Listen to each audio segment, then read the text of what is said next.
Si Maria ay malinis at ligtas. Akda ni Yvonne V. Saico. Maagang gumising si Maria upang maghanda sa pagpasok sa eskwela.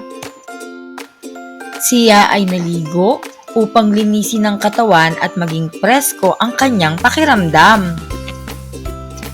Bago pumasok, sinisigurado ni Maria na kumain at ang paborito niyang kainin ay pakbet. Ipinaghahanda rin si Maria ng kanyang inay ng baon sa eskwela. Matapos kumain ni Maria, ay nariyan na ang kanyang sundo upang ihatid sila sa eskwelahan. Nang makarating si Maria sa paaralan, siya ay masaya at masiglang nakilahok sa talakayan. Matapos ang ilang oras na pag-aaral, sabik naman na pumunta sa kantina ang batang si Maria kasi alam niya na masarap na naman ang inihandang baon sa kanya ni inay.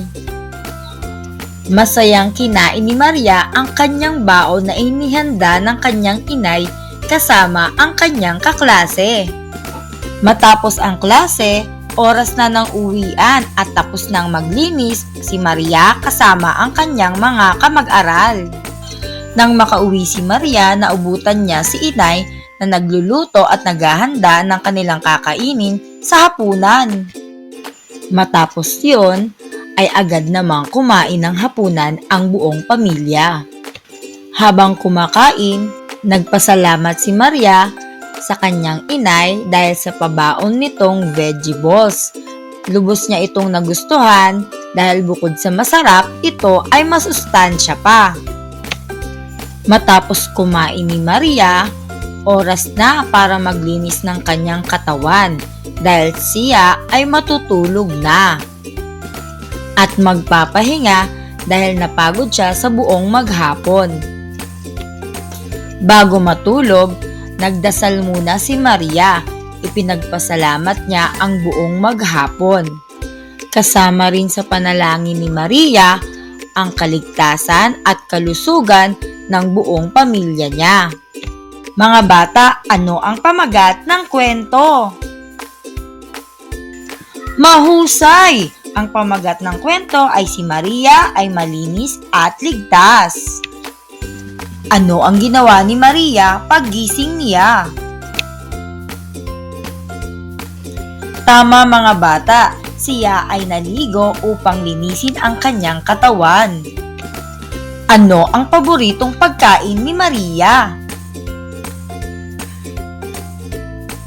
Mahusay mga bata, ang paborito niya ay pakbet. Ang pakbet ay pinaghalo-halong gulay. Merong sitaw, kalabasa, talong, okra at marami pang iba. Ang lahat ng ito ay masustansya. Ano ang ipinabaon ni inay kay Maria? Magaling! Ito ay veggie balls. Matapos ang hapunan at bago matulog, ano naman ang ginawa ni Maria?